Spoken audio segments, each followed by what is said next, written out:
Okay.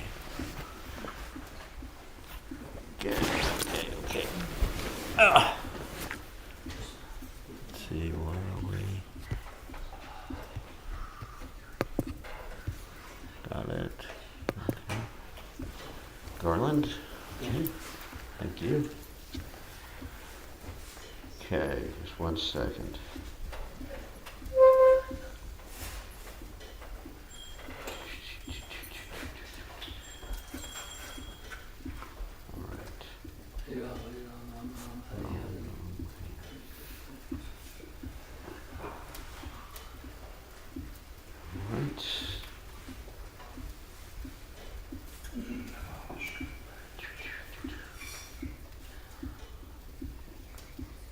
Great. Okay, it's working. Alrighty.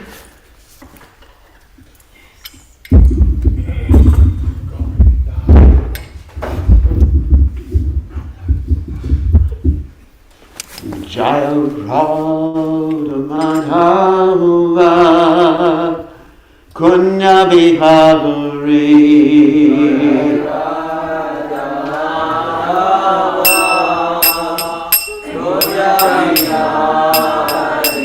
Jaya Radha Madhava Kunya Bihari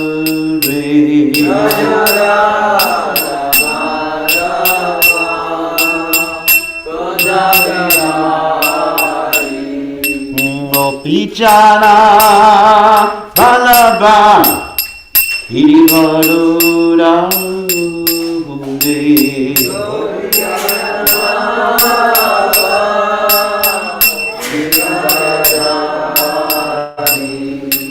Gopijana Vallabha Hirivarura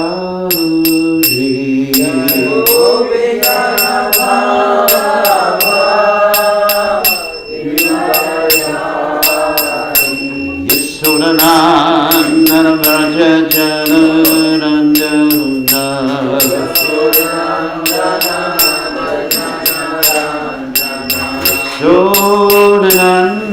Nana Vraja Janarandana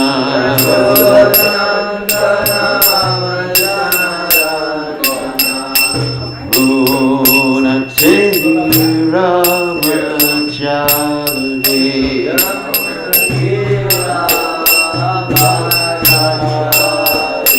Yamuna Tera Manachanti Yamuna Tera Jai Murad Umanuva Kunya Viharate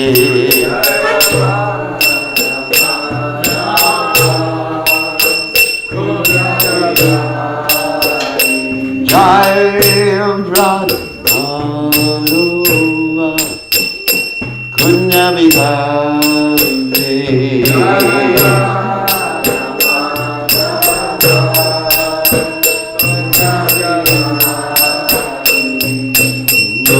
Gopijana Vallabha Hirivarudari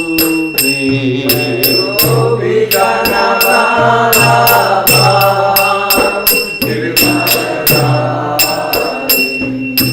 Gopijana Vallabha Hirivarudari Gopijana Vallabha Hirivarudari Yasodhanandana Vraja Janarandana Yasodhanandana Vraja Janarandana Vraja Janarandana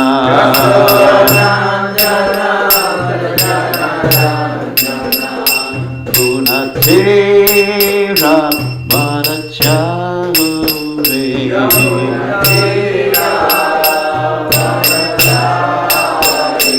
Yamunatera Manacharure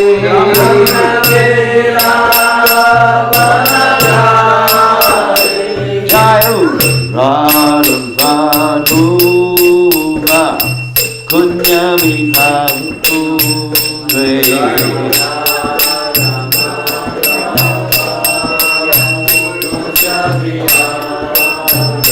Jayu Radha Madhava Kunya Vibhavu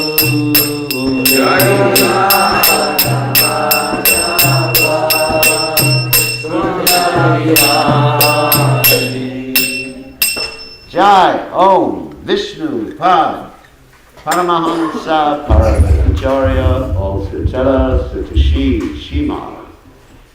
His Divine Grace Savaya Charanada Bhaktivedanta Goswami Srila Prabhupada Ki Jai. ISKCON Founder Acharya Srila Prabhupada Ki Jai. Nandakoti Vaishnava Vrinda Ki Jai. Namacharya Srila Haridas Thakur Ki Jai.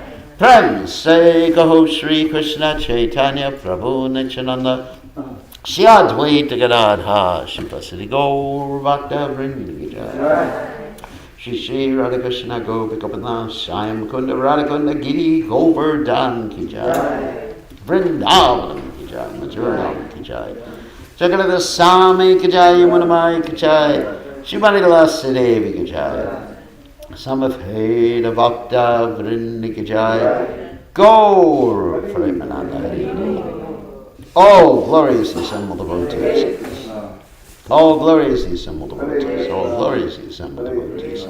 All glories to Shri Guru and Gauranga Srila Prabhupada Ki Jai. Nama Om Vishnu Padaya Krishna Prastaya Budle Shrimati Bhaktivedanta Swami Namani Namaste Saraswati Devi Gauravani Pacharani Nivishesha Srinivati Paschatya Teja Tarni. So I'm very happy to be here with all of you Vaishnavas and Vaishnavis.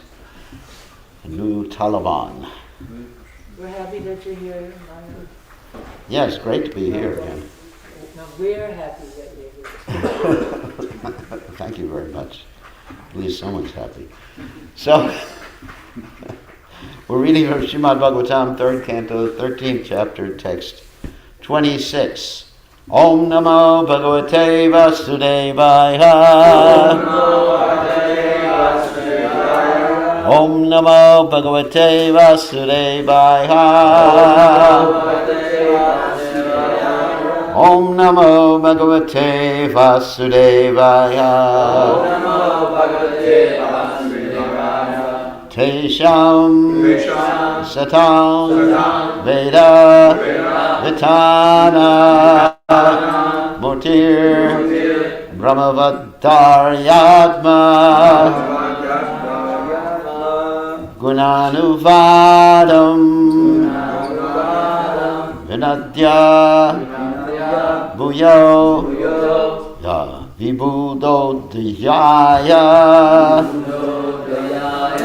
Gajendra Lilo Jalam Avivesha Tesham Satam Veda Vitana Murtir Brahmavadaryatma Gunanuvadam Vinadya Bhuyo Vibhudodhyaya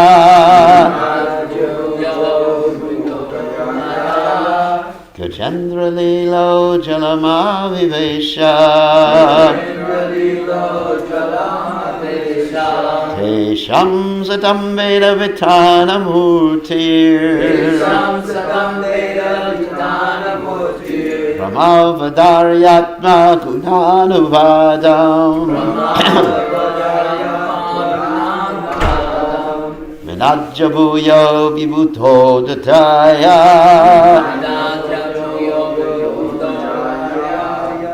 Gajendra Lilo Jalamavivesha Tesham Satam Veda Vitana Murtir Brahmavadaryatma Gunanuvadam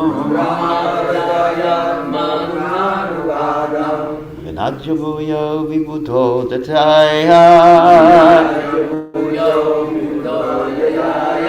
Vijendra Lilo Janama Vivesha.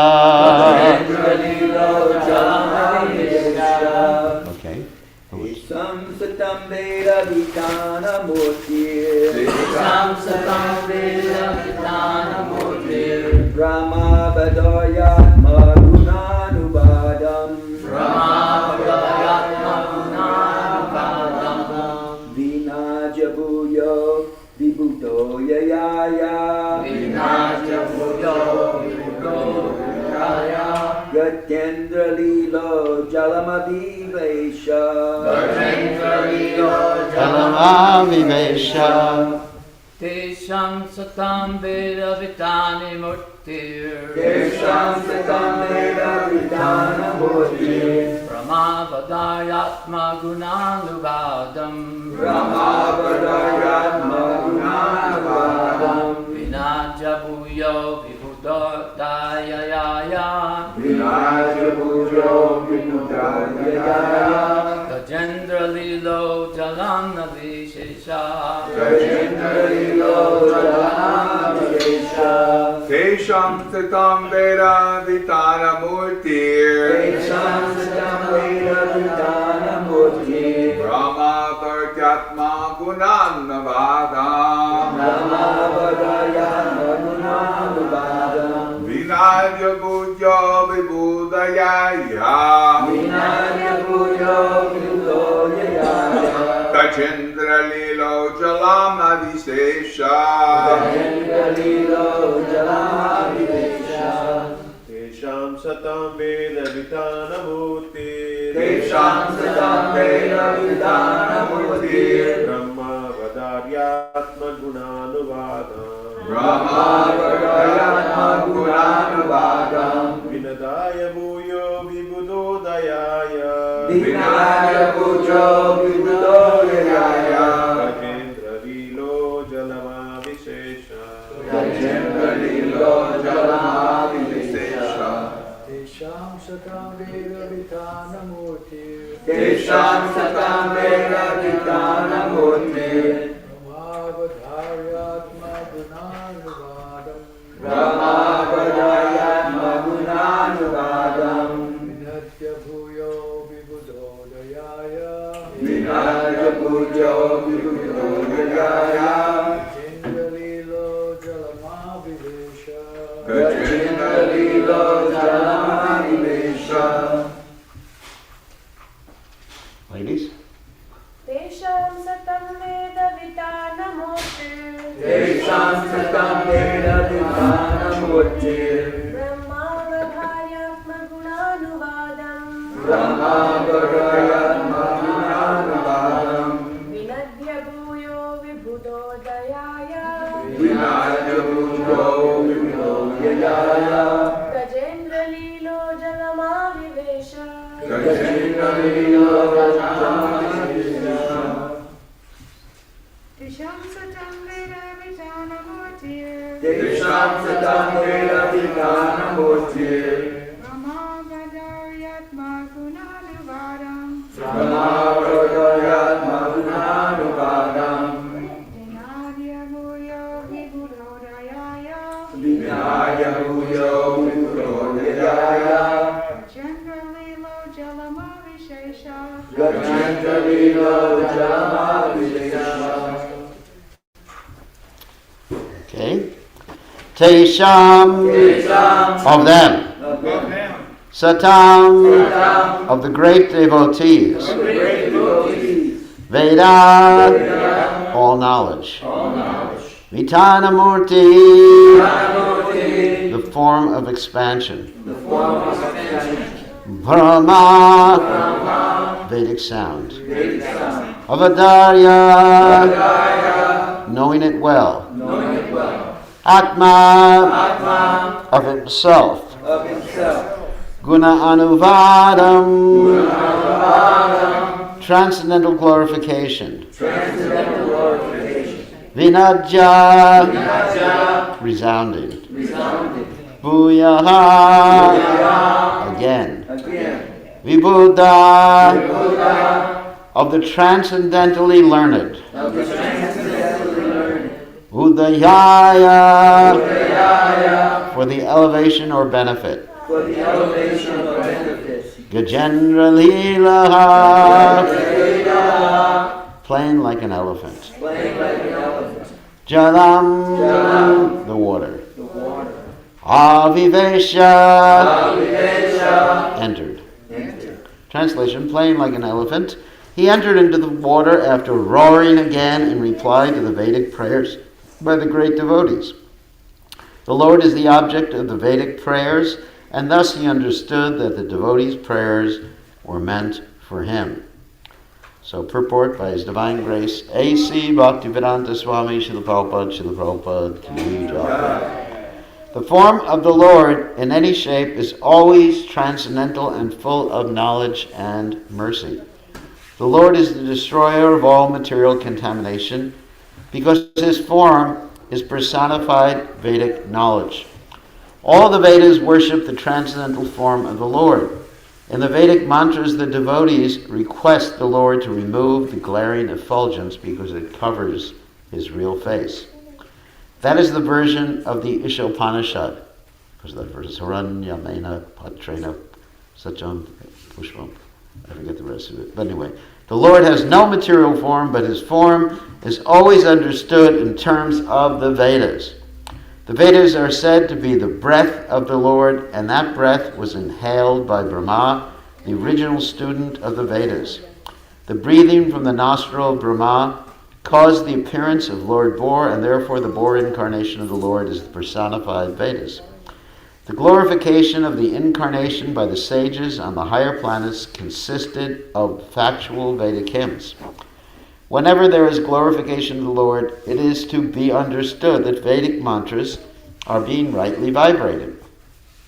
The Lord was therefore pleased when such Vedic mantras were chanted, and to encourage his pure devotees, he roared once more and entered the water to rescue the submerged earth. So you can read the Sanskrit again. Tesham satam veda vitana murtir brahmavataryatma gunanuvadam vinanya bhuyo vibhudodahyaya gachendra lilo janama vivesha. So Om Ganat Chimadanda Shah Gananjana Shlakaya Chakshur Meditam Yena Tasmai Shri Gurave Namaha. So here we are reading about the Lord's boar incarnation, and generally when we see a living entity in a lower species of life like that, that means they're in the mode of ignorance. The living entities are covered by both their gross bodies and their subtle bodies.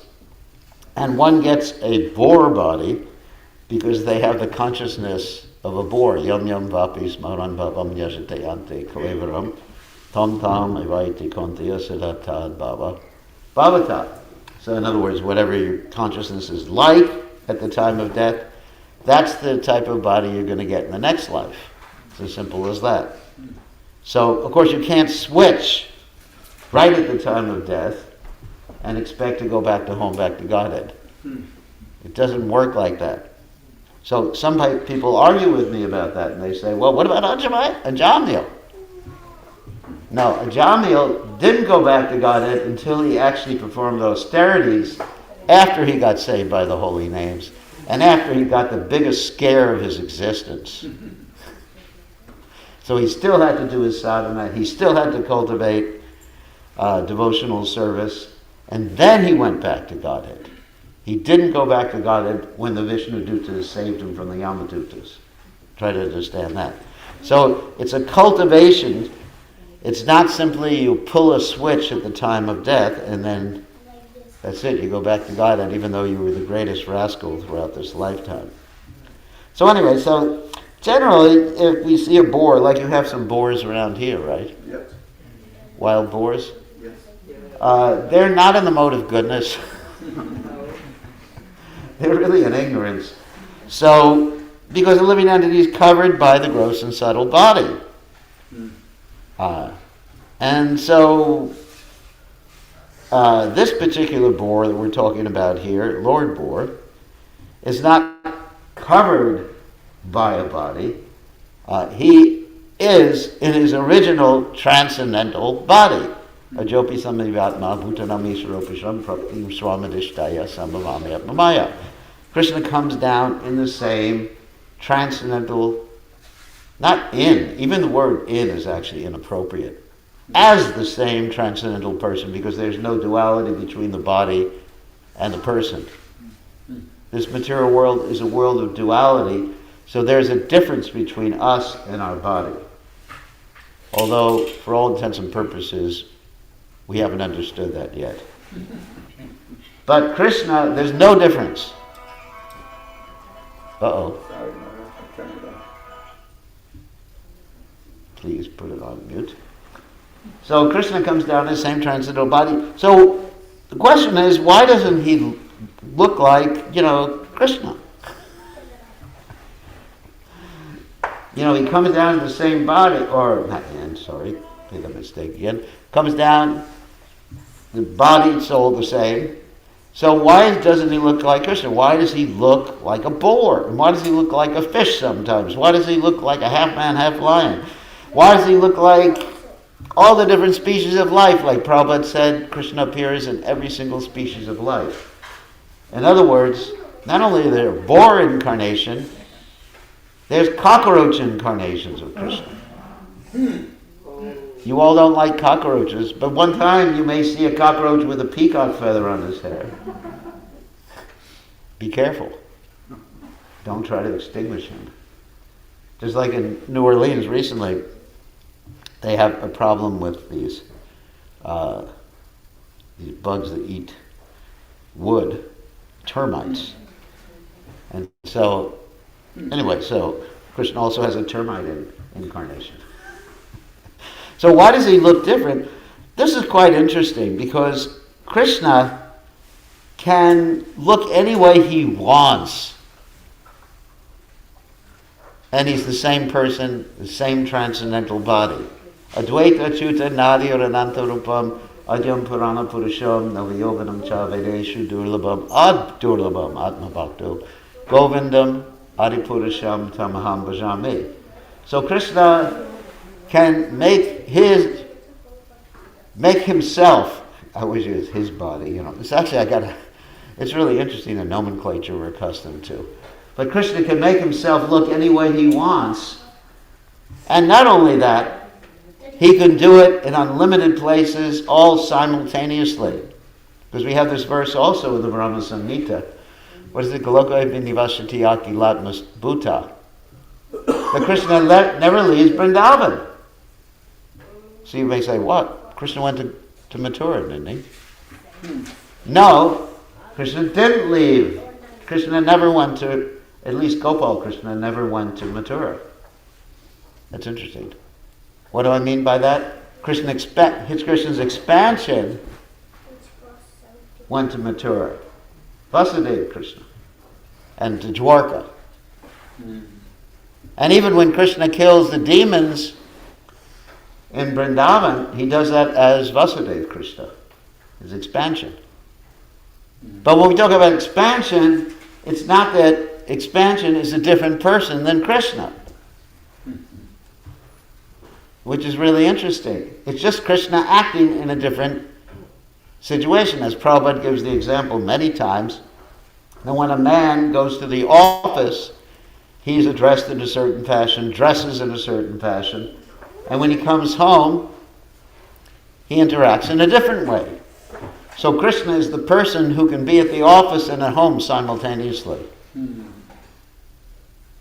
That's Krishna. So he is...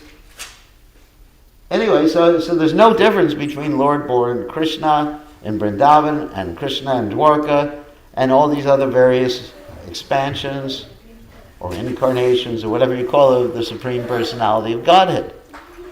And so the question arises after you understand this, because actually a pure devotee, he actually sees, before I get into the why question, so a pure devotee actually sees his worshipable deity his worshipful form of the Lord in whatever incarnation he looks at.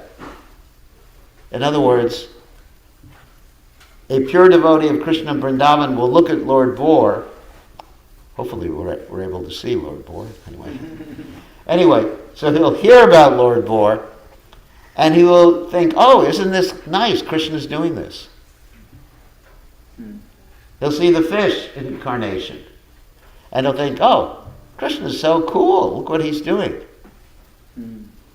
Premanjana Churita Bhakti Vilocharena, Shantak Shadaiva, Hridiyeshu Vilokayatu, Yang Shaima Sundara, Achincha Guna Swarupam Govindamari Purasham Tamaham Bhajami. So a devotee sees a devotee of Shaima Sundara sees Krishna, Shaima Sundara, acting as a boar. And of course the proof of that is Jayadev Goswami's Dasha Avatar shlokas, which come from the Gita Govinda, which I think some of you, everyone here is familiar with. You know, Keshavadrita Narahari Rupa, Keshavadrita Shukara Rupa, Keshavadrita Ramashavira, Keshavadrita Haladara Rupa, that's Balaram. So, in other words, Jayadev Goswami is seeing Keshava. Keshava means Krishna, with beautiful black hair, long black hair. Devotees should be Keshahin, means without hair. Not the ladies, the men. Keshahin, because I don't have a choice at my age. So, Keshavadrita Narahari Rupa. That, oh Krishna, you're doing this cool thing. You're half man, half lion, and killing Hiranyakashipu. So that's how a pure devotee sees when he sees these various incarnations of Krishna. And you know, Prabhupada, interestingly enough, in the purport in the Bhagavad Gita, he says, one should only concentrate on the form of Krishna and no other form of the Supreme Personality of Godhead. So there's two ways of understanding that. One way is that Prabhupada is just showing his own bhav. You know, that Prabhupada is connected to Krishna and Vrindavan. Another way of understanding is this, because Prabhupada does speak about other incarnations of the Supreme Personality of Godhead, that Prabhupada is actually seeing Krishna. Just like the gopis. Let's give an example of this pastime in Vrindavan, because we just finished with Kartik month. Once upon a time, Krishna was hiding from the gopis, and Krishna had a really cool way to hide from the gopis. He manifested himself as Lord Vishnu. And this particular pastime is called the Chaturbhuj. Chaturbhuj means forearms. That's Vishnu. So Krishna was hiding from the gopis. And the gopis were looking for Krishna. The story is in the 10th canto of Srimad Bhagavatam. And there's a beautiful temple in Braj, right near Govardhan Hill, called the Chaturbhuj Temple. There's a self-manifested deity of Krishna with forearms. Beautiful, beautiful deity. I have pictures of it on in my computer. So the Chaturbhuj form, Krishna was manifesting it to hide from the gopis. So the gopis, they saw Lord Vishnu, and when they saw Lord Vishnu, of course, obviously, they didn't know it was Krishna. They just offered obeisances. They said, please, dear Lord Vishnu, please accept my obeisances. All glories to Prabhupada. No, they didn't say all glories to Prabhupada, obviously. And they said, we just have one request to make of you. Where's Krishna? I mean, can you imagine someone loves Krishna so much that even when God in all of his opulence appears before you, you say, and he says, whatever you want, I'll give you. You say, no, I just want to know where Krishna is. And of course, we also see this in the Gita, in the 11th chapter of the Gita, where Arjuna sees the opulence, hears about the opulence, and then he sees this amazing universal form. I mean, most of us, we saw the universal form, we go, wow, this is cool. I want to keep seeing it. This is actually the best trip, better than LSD, to see the universal form. But what does Arjuna say? I want to see your original form. First of all, your form is the Supreme Personality of Godhead, and then your original form. after that. So the gopis, they just were asking, where's Krishna? And then Srimati Radharani comes, and Krishna, because of her love, Krishna can't keep his 2 extra arms.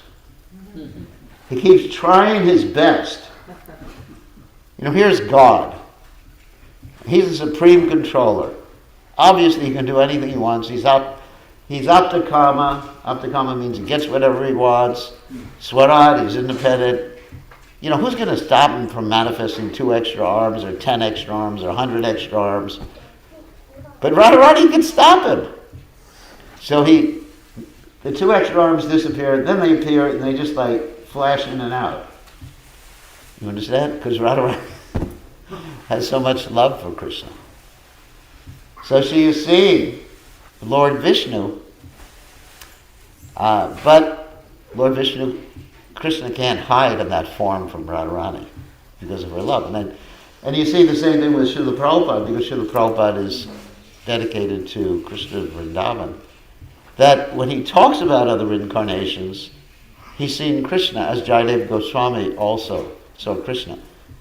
And also we have other devotees who are very dedicated to other forms of the Lord. They're Ishta Devatas, the worshipful forms of the Lord. Like you have Anupama, the brother of Rupa and Sanatan Goswami, who is very dedicated to Lord Ram.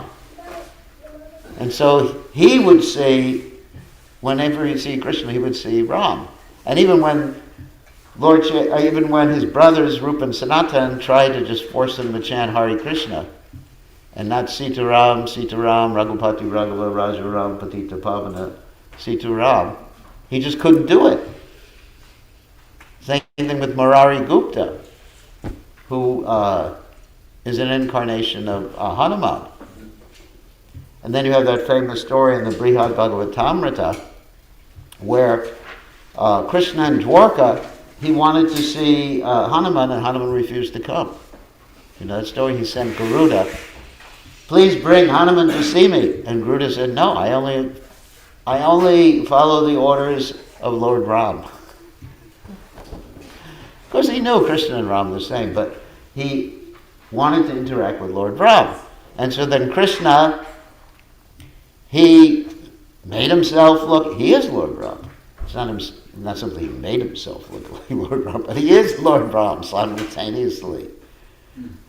So he manifested his Lord Ram appearance, and Rukmini manifested her Sita Devi appearance, and then Garuda was able to tell, of course there was some interesting exchange between Garuda and Hanuman.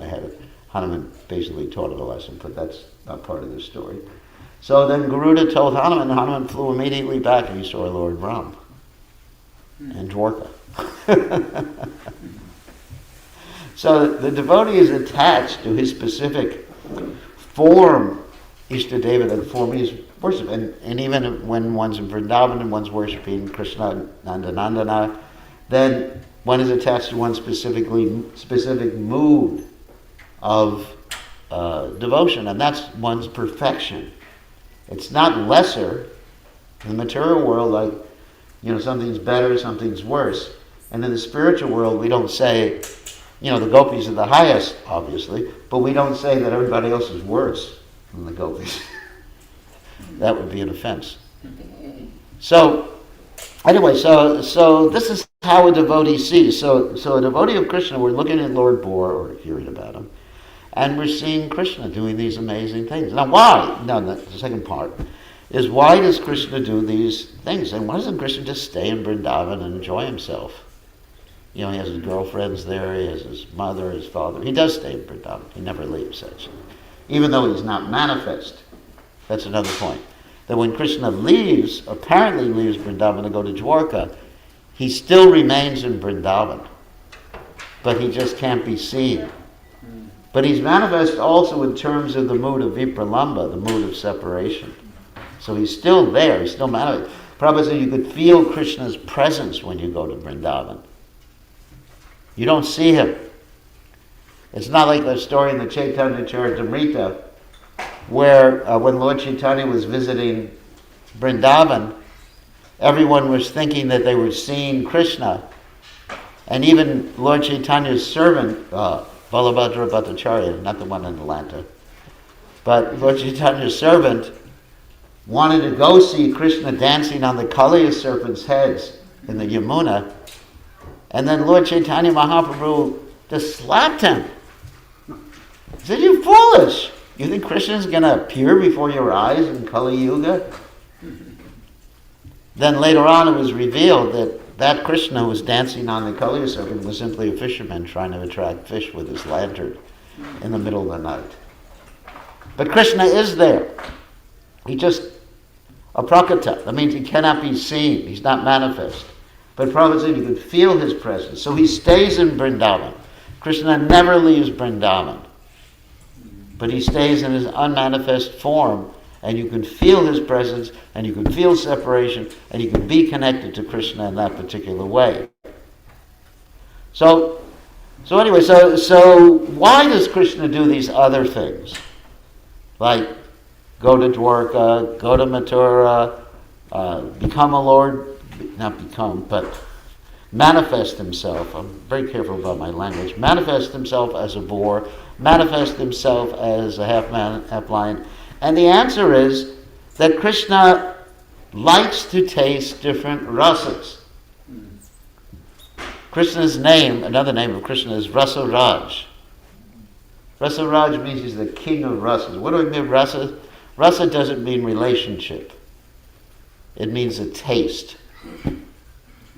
Just like all of you, if we give you the same prasadam every day, you'll go away. Isn't it? If you had to eat what I eat every day, you wouldn't remain. So anyway, this is boiled vegetables. No, actually it's very tasty. So you go away. So you like some variety.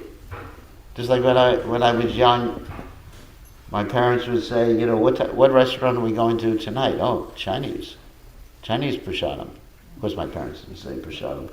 But Chinese, Japanese, Italian, and I won't even mention KFC, because that's disgusting. But because there's variety. Also in the material world we have this thing called, Bhoga Tiyaga. We enjoy, and then we renounce, we stop eating for a few hours, just so we can get hungry enough to eat in the evening. So,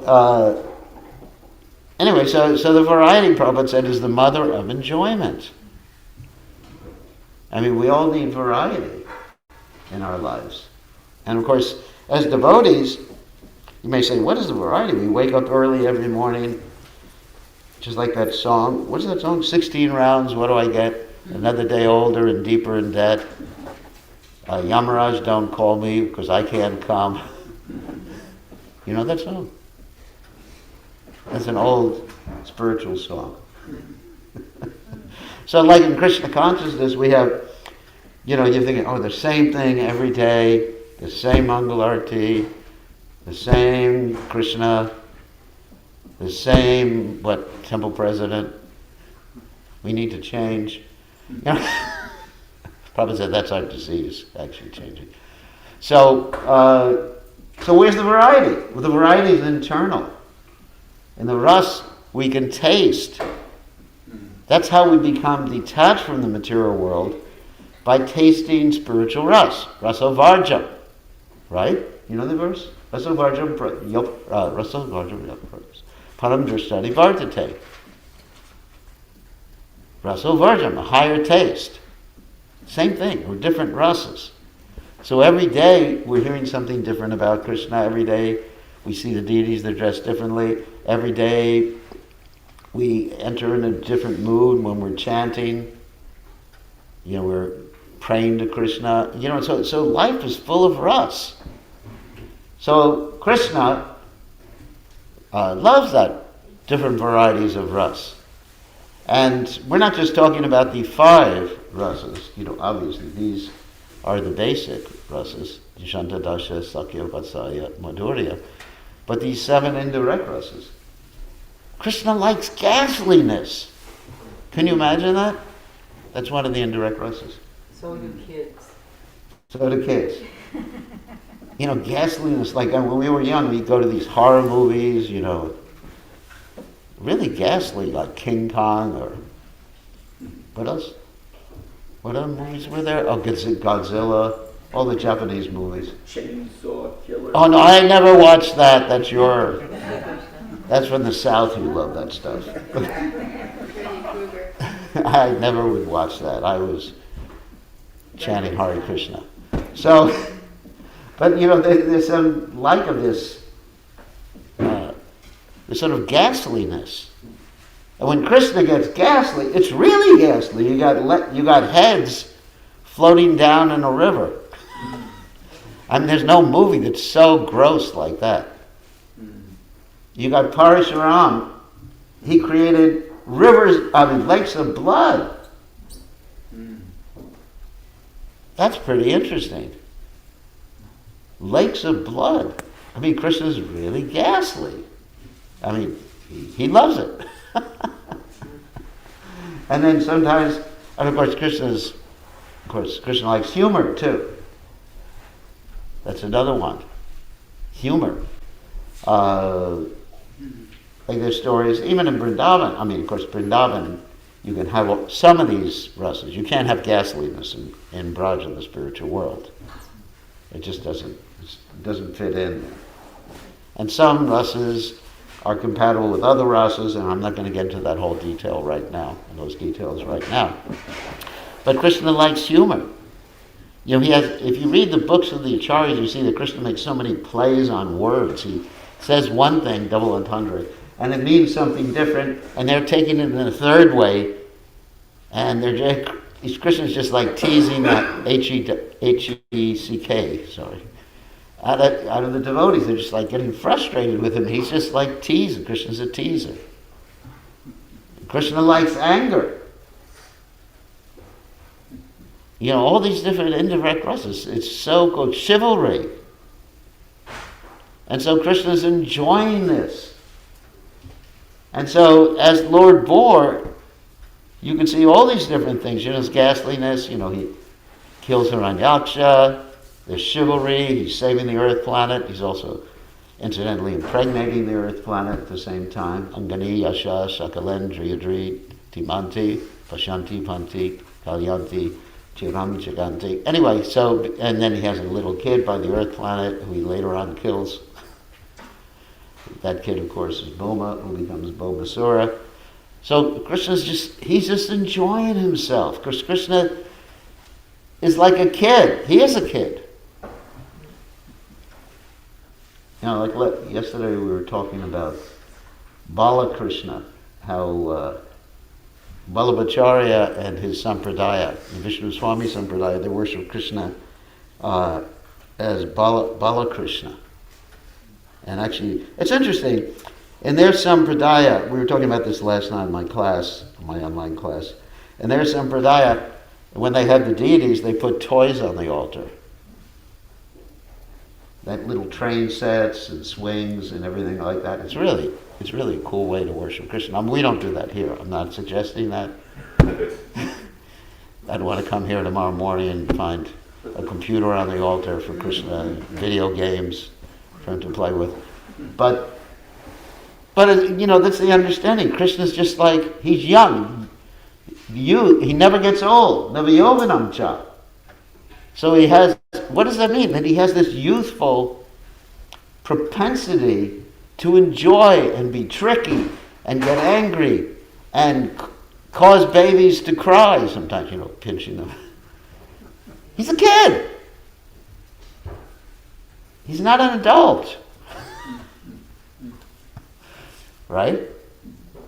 I mean, of course, in Dwarka you could say he was an adult. But actually that's Krishna acting as an adult. But Krishna never gets older than 16. And so that's the best time. After that, it's all downhill, isn't it? It's really downhill. I can tell you, it really gets bad after 60. and after 70 it's all over. So, sorry if I'm offending anybody, including myself. So anyway, that's Krishna. He's just the enjoyer. He's the supreme enjoyer. And whatever he does, it's to have a good old time.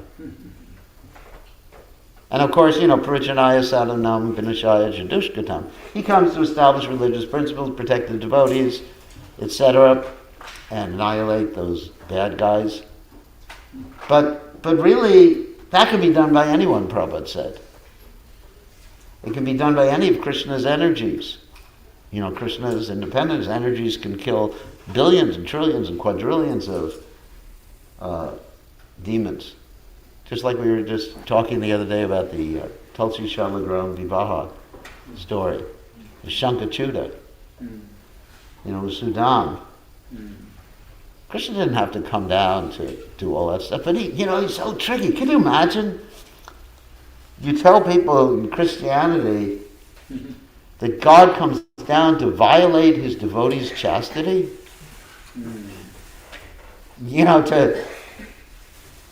To have an affair with his devotee's wife? And that is unbelievable, isn't it? There's poor Shankachuda, the poor guy. No, it's Sudama. They were Jati Smarna. They could remember their past lives. Did you know that? Sudama and Tulsi, they could remember their past lives. So in one sense, they were remembering what's going on. In another sense, they got into it, and Tulsi was really angry at Vishnu, who's Krishna, and she curses him. You become a stone.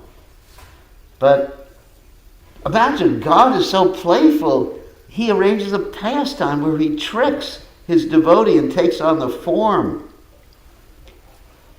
of his devotee's husband. Oh my God. And of course, perverted reflection of that would be like Indra when he took on the form of the sage and tricked Ahalya, right? And then Indra got cursed. He lost his masculinity for some time. So you see, in the perverted world, you find perverted expressions of Krishna's pastimes. But Krishna is so playful. It's so amazing. And here, we're reading about Krishna's playfulness. And that's the personified Vedas. The Lord Bore is the personified Vedas. Because the personified Vedas means Vedayischaya Savera Hame Vavejo. To understand the purpose of the Vedas. Purpose of the Vedas is what? To become a devotee of Krishna. Vanmana Bhavamad Bhakto Mad Yajimam Namas Guru. That's the purpose of the Vedas. And so we have to understand why Krishna is doing what he's doing here. Not only what he's doing, but why he's doing it. And then we really can enter into the ras. Because that ras will keep us detached. As I mentioned, Rasavarjam Rashopisha, Param Dristrati Vartate. That'll keep us detached from this material world. And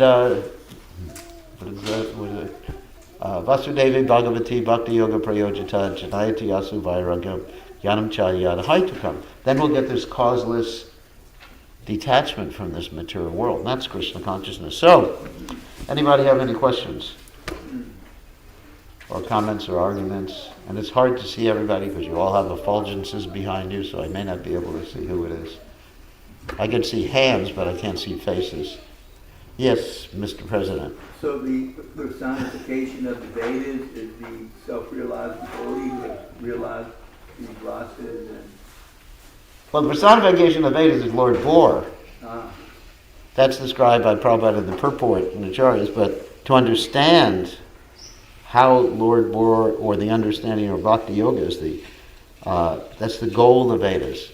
By all the Vedas I am to be known, Krishna says. So, like Prabhupada comments in his purport here that Lord Bore, actually twice I think he comments, that Lord Bore is the personification of the Vedas. But what does that mean exactly, personification of the Vedas?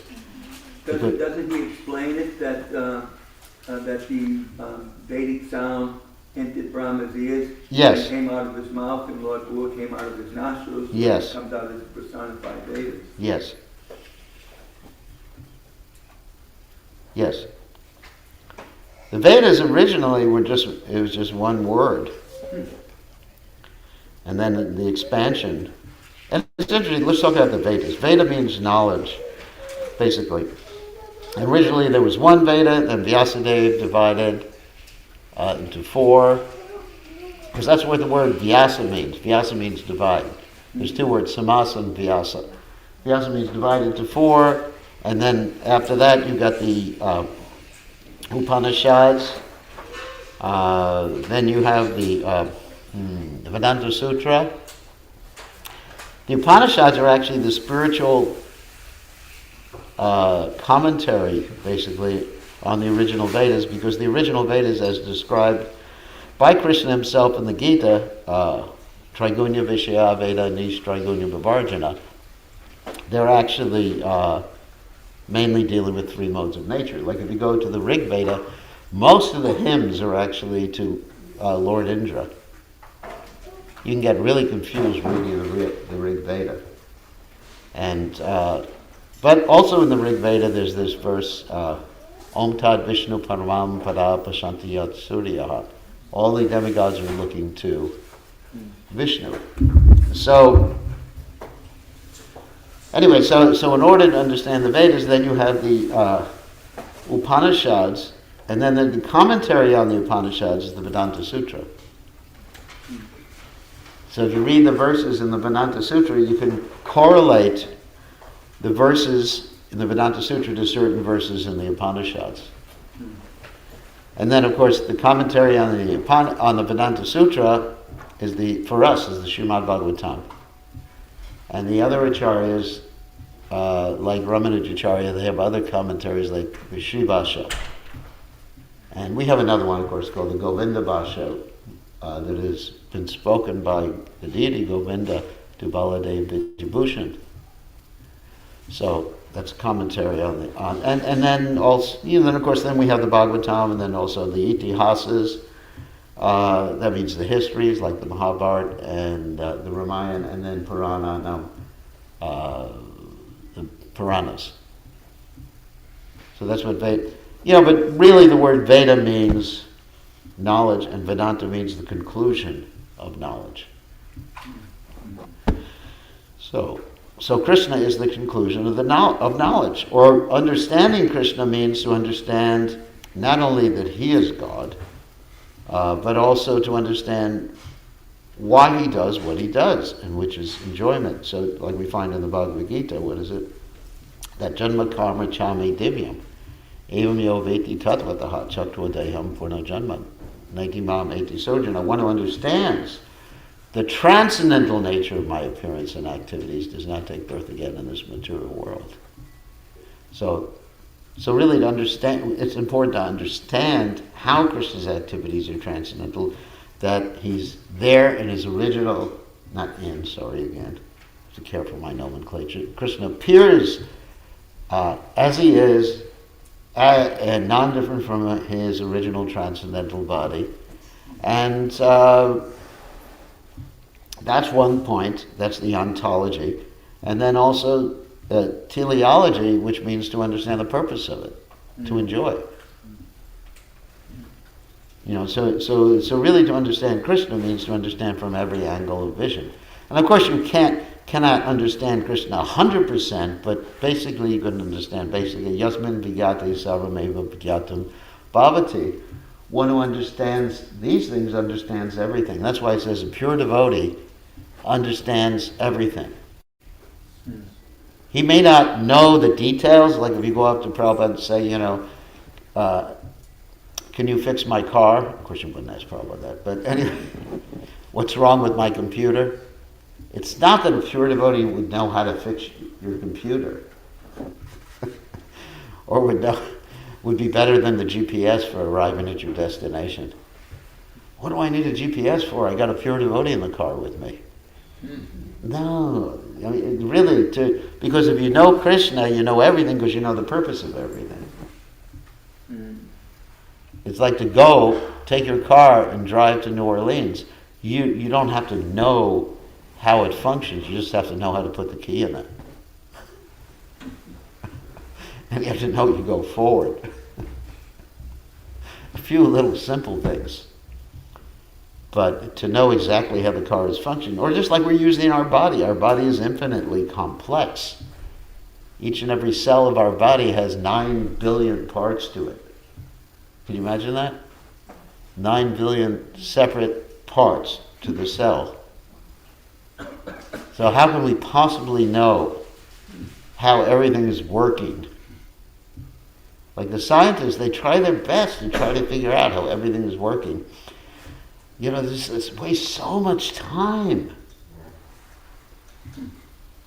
And they think it all comes about by chance. It's like, you know, you're trying to build a temple here. Why not do it by chance? Why not just throw the wood up in the air? Chant Hare Krishna. I mean, all you got to do is chant Hare Krishna and everything's accomplished, right? Just sit around chanting Hare Krishna. We know some devotees who think like that. But anyways, and if Krishna wants a temple, he'll build it. Right? So it's so complex. Even here in the wilds of Mississippi, where you don't have so many requirements for building, it is so complex. You know, soil testing, everything like that. Nothing happens by chance. I mean, just talking about, let's say, a cell in a body, just proving that nothing happens by chance. Let's talk about DNA in the body. DNA is the building blocks, not building blocks, but the computer code for life in the cell. The DNA is like strands, double strands, you know, like that. And so, like if you ever have a wire, here's some wires. Wires automatically get tangled. There's this interesting aspect of the material energy whenever you have a wire, it forms a knot by itself. You ever experience that with like it doesn't, you know, you don't have to do anything. It's just like, it's like a snake, you know. And so DNA does that too. It makes knots, and then knots don't work when you have DNA. So there's another little thing in the cell, there's a scissors that cuts it apart. And there's another little mechanism in the cell that joins it together. And it all happened by chance, right? Just by chance there happened to be a little protein molecule that was the scissors, and another one that had glue in it, you know, super glue or whatever they use in the cell. So it's foolish. I mean, people are really foolish. So the scientists, they try to understand all these things. I mean, I was just looking at one report how there's this satellite up there that's looking for exoplanets. I don't know if you know what an exoplanet is. That means planets in other solar systems. They could be like Earth. And they're spending all their time. Why don't they just come down to Earth and do something practical? All their time with this expensive multi-billion-dollar stuff. Do something practical. Like Prabhupada talked about bringing rocks back from the moon, if they went to the moon. But anyway, that's another issue. But, you know, billions of dollars to have some rocks. I can give you some rocks for free. So, anyway, you're never gonna come to an end of material knowledge, what to speak of spiritual knowledge. Because even Danta Shesh can't come to an end of spiritual knowledge, of glorification of the Supreme Personality of Godhead. So, any other questions or comments? Yes? Maharaj, years ago I knew a devotee who said he didn't want his daughter to hear Krishna book because of the ghastliness rasas. So I was wondering if you have anything to say about that. Because, I've heard that argument before. That, you know, because the daughter would get shocked by hearing, you know, ghastliness, people's heads cut off. It was poor Pandrika. He just tried to be God, you know, attaching an extra 2 arms. His body, you know, just innocent guy, you know, he just loses his head. So, I think Krishna book is presented in such a way that it's not, I mean, there's ghastliness when you use your imagination. But for a kid, I've never seen a kid traumatized by reading Krishna book. Because they really haven't experienced yet, hopefully, if they've been protected, what ghastliness actually means. So it's not going to be traumatic for them. Just say, you say, cut off his head. And, for us, I know what it means to have a head cut off. I can picture in my mind's eye blood gushing from the neck. It's really disgusting. But, for a kid, it's just like, if you tell them, well, we're going to cut off that guy's head and put it on another body, and say, okay, that sounds interesting. So I don't think that the kid has that developed sense of understanding how ghastly it is. Therefore, I don't think it's so traumatic in most cases. I mean, obviously, it's an argument, and I've heard the argument before, but I don't have any recollection, and I've dealt with a lot of kids, of any kid just like getting traumatized by hearing something in Krishna book. Has anyone heard? Saw that? What I want to know is what they, are you going to keep them in a bubble? I mean, the material world is filled with ghastly. I remember just coming out of a movie theater one day with my father, and there was a man lying in the road, just been shot, and the blood's all over the sidewalk.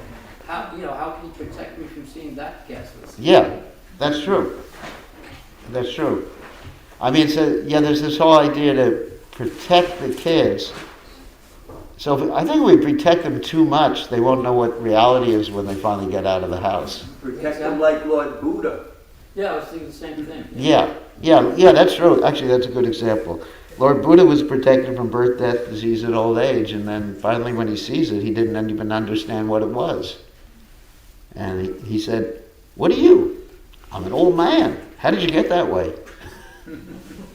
You'll get that way too, buddy. Ooh.